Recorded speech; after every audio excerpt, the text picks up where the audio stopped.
Shalom semuanya, selamat hari kenaikan Tuhan Yesus Kristus. Mari kita naikkan lagu berikut ini. Ku menang bersama Yesus Tuhan yang percaya katakan amin. Haleluya. Let's clap our hands, mari tepuk tangan. Ku menang bersama Yesus Tuhan. Ku menang dalam. Ku menang atas segala setan. Haleluya, haleluya. Ku menang, sekali lagi. Ku menang bersama Yesus Tuhan. Ku menang di dalam peperangan. Ku menang atas segala setan. Haleluya, haleluya. Ku menang. Lambaikan tanganmu, katakan haleluya, dia bangkit. Haleluya, dia hidup. Haleluya, dia naik. Roh Kudus. Sekali lagi katakan haleluya. Haleluya, dia bangkit. Haleluya, dia hidup. Haleluya, dia naik. Roh Kudus. Sekali lagi tepuk tangan, katakan ku menang. Ku menang bersama Yesus Tuhan. Ku menang di dalam peperangan. Ku menang atas segala setan. Haleluya, haleluya, ku menang. Haleluya, dia bangkit. Haleluya, dia hidup. Haleluya, dia naik. Roh Kudus. Sekali katakan haleluya. Haleluya, dia bangkit. Haleluya, dia hidup. Haleluya, dia naik. Roh Kudus turun. Roh Kudus turun. Sekali lagi, Roh Kudus turun. Haleluya, beri kemuliaan bagi Tuhan. Puji Tuhan, harap maklum dengan ketidaksempurnaan memimpin pujian sambil menjaga anak.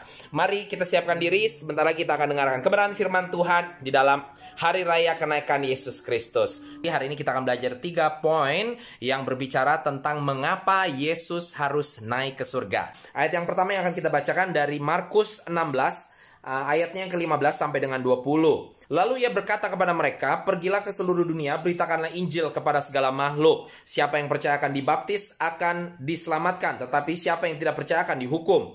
Tanda-tanda ini akan menyertai orang-orang yang percaya. Mereka akan mengusir setan demi namaku. Mereka akan berbicara dalam bahasa-bahasa yang baru. Bagi mereka akan memegang ular, dan sekalipun mereka minum racun maut, mereka tidak akan mendapat celaka. Mereka akan meletakkan tangannya atas orang sakit dan orang itu akan sembuh. Sesudah Tuhan Yesus berbicara demikian kepada mereka, terangkatlah ia ke surga, lalu duduk di sebelah kanan Allah. Mereka pun pergilah memberitakan Injil ke segala penjuru, dan Tuhan turut bekerja dan meneguhkan firman itu dengan tanda-tanda yang menyertainya. Mari kita bersatu dalam doa. Bapa di surga, kami bersyukur hari ini kami boleh merayakan kenaikan Tuhan Yesus ke surga. Kami mau belajar mengapa Tuhan Yesus harus kembali naik ke surga.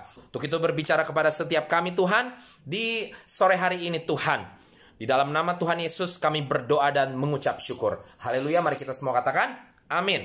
Ada 3 hal penting untuk kita ketahui kenapa Yesus harus naik ke surga. Yang pertama, Yesus naik ke surga untuk mendorong saya dan saudara untuk melanjutkan pekerjaan yang sudah dilakukannya. Kita semua tahu di masa Yesus hidup dia melakukan pelayanan yang begitu luar biasa, ya. Dan bukan cuma itu, bahkan Alkitab mencatat bahwa setelah Yesus bangkit dari kematiannya dan sebelum dia naik ke surga, ada beberapa waktu dia masih bersama-sama dengan muridnya. Yesus juga masih melakukan begitu banyak mujizat dan pekerjaan-pekerjaan pelayanan lainnya yang tidak dicatat. Dari kitab Markus 16 pasal 15 sampai 20, saya akan baca kembali ayat yang ke-20 saja.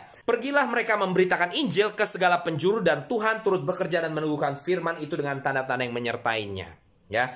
Jadi setelah Yesus naik ke surga, barulah mereka pergi dan memberitakan Injil, ya. Tentunya kita juga tahu setelah mereka menerima Roh Kudus, ya, karena mereka diminta oleh Yesus untuk menunggu sebentar saja, tepatnya 10 hari sampai Roh Kudus dikirimkan. Lalu setelah itu pekerjaan pekabaran Injil dilanjutkan oleh murid-murid Yesus dengan luar biasa. Nah, kalau Yesus tetap stay dengan murid-muridnya, tetap tinggal dengan murid-muridnya, Yesus tahu bahwa murid-muridnya tidak akan mendorong dirinya sendiri untuk maju dan melakukan hal ini. Contohnya di gereja saja. Pada saat saya ada di gereja dan mengajarkan saudara-saudara untuk melakukan hal-hal di dalam hal pelayanan, ya, sekalipun buat saya sudah bilang Anda bisa melakukannya, tetapi seringkali pada saat masih ada saya dan Pastor Juna, maka saudara-saudara canggung, saudara-saudara takut, saudara-saudara malu. Ya, kenapa? Karena saudara menganggap bahwa ada Pastor Juna, ada Pastor Beto, mereka lebih tahu mengenai hal ini. Begitu pula dengan murid-murid, mereka mengikuti Yesus pada saat Yesus melakukan pelayanannya dan mujizat dilakukan di mana-mana. Tetapi Alkitab mencatat setelah murid-murid menerima Roh Kudus dan setelah Yesus tentunya sudah naik ke surga,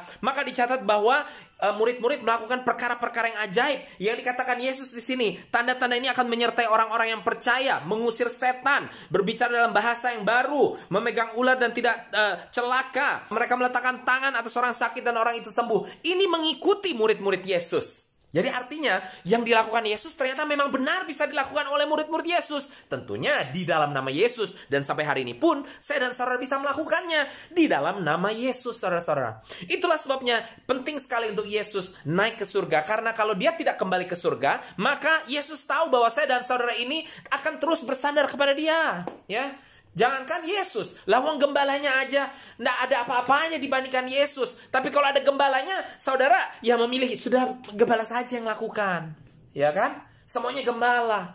Berdoa makan juga, gembala cuma nanya tolong doa. Pastor saja sudah. Ya kan? Apalagi dengan Yesus, yang sudah kita tahu bahwa Yesus luar biasa, dahsyat, apa yang tidak bisa dikerjakan oleh Yesus. Kalau gembala masih banyak yang tidak bisa dikerjakan. Tapi kalau Yesus, apapun bisa dikerjakan. Jadi kalau Yesus masih ada bersama-sama dengan saya dan saudara, kita mungkin gak akan mau kerja. Kita gak mungkin mau memberitakan Injil keluar sana. Paling kita cuma ikut-ikut saja sama Yesus, jadi penonton, saudara-saudara. Yesus mau saya dan saudara bukan jadi penonton, tetapi menjadi pekabar Injil. Yesus mau saya dan saudara menjadi pelaku firman, bukan cuma pendengar firman. Ya, untuk itu Yesus naik ke surga supaya memberikan peluang kepada saya dan saudara, atau mendorong saya dan saudara untuk melanjutkan pekerjaan Yesus tersebut. Amin. Yang kedua, Yesus naik ke surga untuk memberi kuasa dan kekuatan bagi kita di dunia. Karena kita masih tinggal di dunia, Yesus sudah naik. Jadi Tuhan juga tahu bahwa sekalipun kita sudah mampu, Tuhan katakan, kamu, yang penting kamu sudah tekun mengikut Yesus, tekun membaca kebenaran firman Tuhan, kamu mampu. Tetapi Tuhan juga tahu bahwa bedanya kita dengan Yesus, Yesus itu 100% manusia, tapi juga 100% Tuhan. Kalau saya dan saudara hanya 100% manusia. Jadi artinya Yesus mampu menghadapi segala tantangan yang dihadapi karena memang dia mampu untuk melakukan apapun juga karena dia Tuhan, karena keilahiannya. Nah, untuk saya dan saudara kita membutuhkan kuasa tersebut, dan itulah sebabnya Yesus naik ke surga untuk memberikan kuasa dan kekuatan bagi saya dan saudara yang masih harus ada di dunia ini melalui Roh Kudus yang dijanjikannya. Kita buka kebenaran firman Tuhan dari Lukas pasal 24. Ya, Lukas pasal 24 ayatnya ke-49 sampai 53. Bunyinya, dan aku akan mengirim kepadamu apa yang dijanjikan Bapakku, tetapi kamu harus tinggal di dalam kota ini sampai kamu diperlengkapi dengan kekuasaan dari tempat tinggi. Ini janji Tuhan untuk memberikan Roh Kudus, dan itu pula yang dilakukan. Dia kembali ke surga, meminta kepada Bapaknya, dan 10 hari kemudian maka Roh Kudus dicurahkan. Kemudian dilanjutkan, lalu Yesus membawa mereka keluar kota sampai dekat Betania. Sekali lagi kita berada di dalam situasi ya, di mana Yesus sedang mau kembali naik ke surga. Di situ ia mengangkat tangannya dan memberkati mereka. Dan ketika ia sedang memberkati mereka, ia berpisah dari mereka dan terangkat ke surga. Mereka sujud menyembah kepadanya, lalu mereka pulang ke Yerusalem dengan sangat bersukacita. Mereka senantiasa berada di dalam bait Allah. Kita melihat di sini bagaimana Yesus sesungguhnya tidak mau berpisah dengan saya dan saudara. Bahkan pada detik-detik terakhir dia terangkat ke surga, apa yang dilakukan Yesus? Dia memberkati murid-muridnya, saudara-saudara.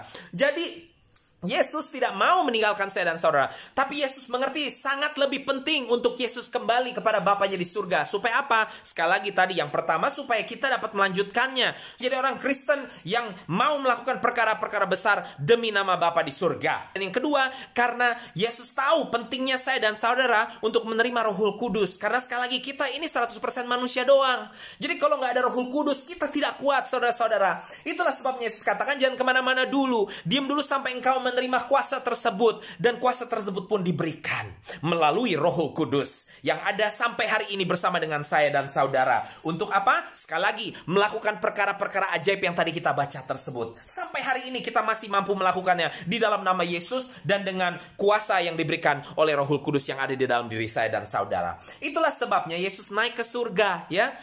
Memang kalau kita melihat, kenapa nggak Yesus tinggal saja dengan murid-murid? Kan lebih enak, maksudnya buat murid-murid juga bekerja bersama-sama dengan Yesus. Nah, pertama-tama tadi saya bilang, kalau Yesus tinggal, murid-murid nggak akan bekerja. Dia bakal bersandar hanya pada Yesus. Dan yang kedua, kalau Yesus tidak meninggalkan murid-muridnya, maka yang bekerja, ya mungkin hanya kawanan murid-murid Yesus saja. Sementara Yesus mau lebih banyak lagi orang dimenangkan jiwanya, dan lebih banyak lagi orang dipanggil untuk mengabarkan Injilnya. Dan untuk itu, Yesus perlu memberikan kuasa kepada orang-orang tersebut yang bukan cuma ada di Yerusalem. Makanya firman Tuhan mengatakan kita akan menjadi saksi. Ya, nanti kita akan bacakan ayat yang berikutnya. Kita akan menjadi saksi pertama-tama di Yerusalem, lalu di Yudea, lalu di Samaria, lalu ke seluruh dunia. Nah, ini juga perlu kuasa untuk orang-orang yang ada di seluruh dunia. Itulah sebabnya Yesus harus kembali naik ke surga sehingga dia dapat meminta kepada Bapa di surga untuk mengirimkan Roh Kudus tersebut. Dan itu yang dilakukan. Saat Roh Kudus dikirimkan, barulah murid-murid bekerja dengan luar biasa. Dan bukan cuma murid-murid, bahkan orang-orang percaya di masa gereja mula-mula, mereka semua bekerja dengan berapi-api memenangkan jiwa demi nama Bapa di surga. Jadi saudara-saudara, sekali lagi kita harus belajar mengerti bahwa Yesus naik ke surga bukan karena dia mau, enak karena saya memang anak raja dan saya memang Tuhan, jadi saya harus kembali. Yesus sangat senang bersama-sama dengan saya dan saudara, tetapi adalah lebih penting untuk Yesus kembali ke surga supaya dia dapat mengirimkan kuasa tersebut kepada saya dan saudara. Yang percaya katakan amin. Oke, dan melalui kuasa tersebut maka saudara-saudara, kita tidak berbicara hanya pekerjaan pekabaran Injil, tetapi bahkan perjalanan iman saya dan saudara. Dengan adanya Roh Kudus kita dikuatkan menghadapi tantangan, cobaan apapun yang ada dalam hidup kita, sehingga dunia dapat melihat iman saya dan saudara kepada Yesus Kristus Tuhan kita. Tidak perlu dulu masuk ke gereja baru mereka mengenal Yesus, tetapi saat mereka melihat saya dan saudara berjalan dengan iman kita, dikuatkan oleh Roh Kudus menghadapi segala tantangan, orang-orang dapat melihat Yesus dalam kehidupan saya dan saudara. Baru mereka masuk ke gereja. Buat apa? Bukan cari Tuhan. Mereka masuk ke gereja untuk di training, ya. Mereka harus cari Tuhan melalui tubuh Kristus, bukan gedung gereja. Tubuh Kristus itu saya dan saudara. Jadi jangan punya kebiasaan hanya bawa orang ke gereja, yang akhirnya orang tersebut juga tidak mengikuti Yesus. Hanya beberapa waktu ke gereja, mereka tidak lagi bergereja. Tapi bawa orang-orang ke Tuhan. Bawa mereka untuk melihat iman saya dan saudara. Sehingga pada saat mereka melihat iman saya dan saudara, mereka akan dikuatkan oleh iman tersebut. Dan mereka juga mau memiliki iman yang sama, saudara-saudara. Oke? Yang ketiga, Yesus naik ke surga untuk mempersiapkan tempat bagi kita di surga. Ini sangat penting, saudara-saudara. Luar biasa. Ini adalah dasar iman saya dan saudara. Memang ada janji yang Tuhan berikan kepada saya dan saudara, supaya siapa yang mengikut dia, yang percaya kepada dia, akan beroleh hidup kekal, saudara-saudara. Jadi pada saat Yesus mati dan bangkit mengalahkan maut, maka dia sudah memenangkan keselamatan tersebut memang, dan diberikan kepada saya dan saudara. Tapi permasalahannya, kehidupan kekal tersebut tidak ada di dunia ini, saudara-saudara. Yesus menjanjikan kehidupan kekal saat dia mengalahkan maut. Kehidupan kekal memang sudah ya dan amin milik saya dan saudara. Tapi kehidupan kekal tidak ada di dunia ini. Kehidupan kekal itu ada di surga, saudara-saudara. Dan untuk itulah Yesus harus kembali ke surga untuk mempersiapkan kehidupan kekal bagi saya dan saudara. Mari kita baca dari Kisah Para Rasul 1 ayat 8 sampai yang ke-11. Tetapi kamu akan menerima kuasa kalau Roh Kudus turun ke atas kamu, dan kamu akan menjadi saksiku, seperti tadi saya katakan, di Yerusalem, Yudea, Samaria, sampai ke ujung bumi. Sesudah ia mengatakan demikian, terangkatlah ia disaksikan oleh mereka, dan awan menutupnya dari pandangan mereka. Ketika mereka sedang menatap ke langit waktu ia naik itu, tiba-tiba berdirilah dua orang yang berpakaian putih dekat mereka, dan berkata kepada mereka, "Hai orang-orang Galilea, mengapa kamu berdiri melihat ke langit?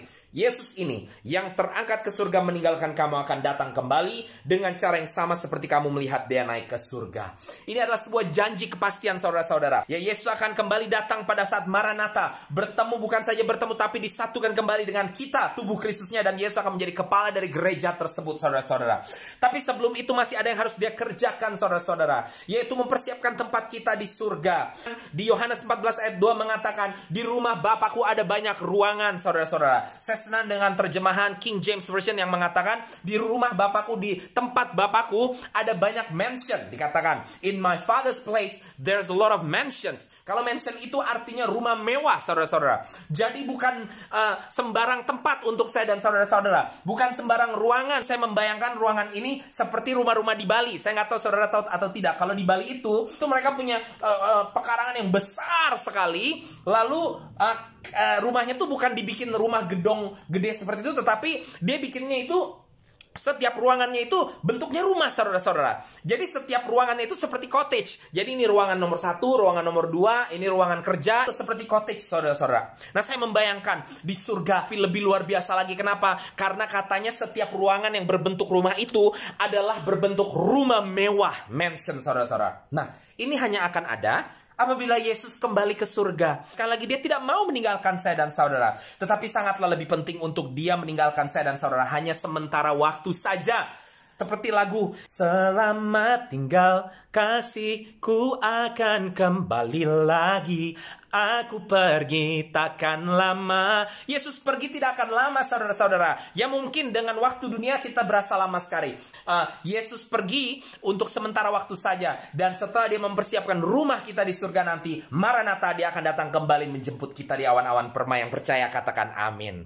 Jadi untuk itu hari ini, mari kita bersyukur. Kalau Yesus tidak ada bersama-sama dengan saya dan saudara hari ini, supaya saya dan saudara dapat melanjutkan pekerjaannya, dan supaya hari ini saya dan saudara tinggal bersama-sama dengan Rohul Kudus. Dan bukan cuma itu, supaya dia bisa datang kembali nanti menjemput saya dan saudara kembali kepada tempat kita, mansion kita, rumah mewah kita di kerajaan surga. Sehingga kehidupan kekal yang dijanjikan tersebut benar-benar akan digenapinya. Yang percaya katakan amin. Hari ini kita boleh merayakan Yesus naik ke surga. Bukan Yesus meninggalkan saya dan saudara. Dia naik ke surga untuk mengizinkan saya dan saudara menjadi partnernya, teman sekerjanya, melanjutkan pekerjaannya, orang kepercayaannya, duta-dutanya, perwakilannya untuk melakukan pekerjaannya di dunia ini. Dan dia naik ke surga untuk menguatkan saya dan saudara dengan pekerjaan Rohul Kudus. Dia harus naik ke surga sehingga janjinya atas kehidupan yang kekal itu buat saya dan saudara akan digenapi pada waktunya nanti, karena dia sudah mempersiapkan rumah saya dan saudara yang begitu luar biasa di surga nanti. Yang percaya katakan amin. Mari kita tutup dengan doa. Haleluya. Dan sebelum kita menutup dengan doa, sekali lagi, kalau ada teman-teman yang menonton video ini dan belum menerima Yesus, mau menerima Yesus dan mau mendapatkan rumah di kerajaan surga ini, ya, mau mendapatkan kepastian jaminan hidup yang kekal, seperti firman Tuhan mengatakan Yesus akan datang kembali lagi. Ini adalah janji yang akan digenapi, bahwa Yesus akan kembali menjemput saya dan saudara untuk kehidupan kekal tersebut. Kalau ini saudara, maka saudara ikuti doa yang akan saya doakan berikut ini. Begitu pula dengan Anda yang mungkin sudah meninggalkan Tuhan dan mau kembali kepada Tuhan, mari ikut berdoa bersama-sama dengan saya. Tuhan Yesus, terima kasih atas kasih dan kemurahan-Mu. Hari ini saya memutuskan untuk menerima Engkau sebagai Tuhan dan Juru Selamat saya. Saya buka diri saya dan saya memanggil Engkau untuk masuk ke dalam hidup saya. Membersihkan saya dari segala dosa saya. Ampuni saya atas segala dosa saya, Yesus. Mulai hari ini, saya menjadi milik-Mu, dan Engkau menjadi Tuhanku, Rajaku, Juru Selamatku. Engkau berkuasa atas hidupku sekarang sampai selama-lamanya. Di dalam nama Tuhan Yesus, saya berdoa. Amin. Mari saudara, kita angkat kedua tangan kita, dan kita bersiap diri untuk mengakhiri ibadah kita hari ini. Tuhan, terima kasih Engkau telah mengingatkan kami pentingnya Engkau kembali ke surga.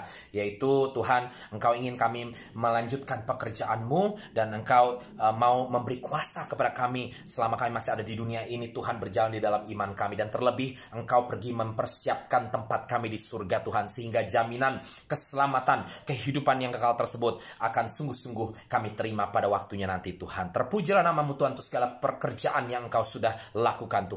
Tuhan, kami mau memberkati negara kami Tuhan, Indonesia, Filipina, Makau Tuhan, dan negara-negara manapun yang diwakili di tengah-tengah gereja kami Tuhan. Kami juga memberkati pemerintahan-pemerintahannya Tuhan, bahkan di tengah-tengah COVID-19 ini, bagaimana mereka menghandle situasi semuanya. Engkau berkati mereka Tuhan, Engkau lindungi mereka Tuhan. Kami berdoa biar situasi COVID-19 ini berakhir dengan cepat di dalam nama Tuhan Yesus. Kami juga memberkati umat kepunyaan-Mu Tuhan, bangsa Israel, seperti firman mengatakan, diberkatilah orang yang memberkati mereka, dan terkutuklah orang yang mengutuk umat kepunyaan-Mu. Kami memberkati mereka Tuhan, dan kami mengembalikan segala hormat kemuliaan kepada Engkau saja di dalam nama Tuhan Yesus. Mari sidang jemaat kasih Tuhan, terimalah berkat dari Allah Bapa di surga, disertai dengan kasih karunia dan sukacita dari Tuhan kita Yesus Kristus, beserta dengan kekuatan yang kita peroleh di dalam persekutuan dengan Rohul Kudus yang setia sampai kepada Maranatha Yesus datang kali kedua.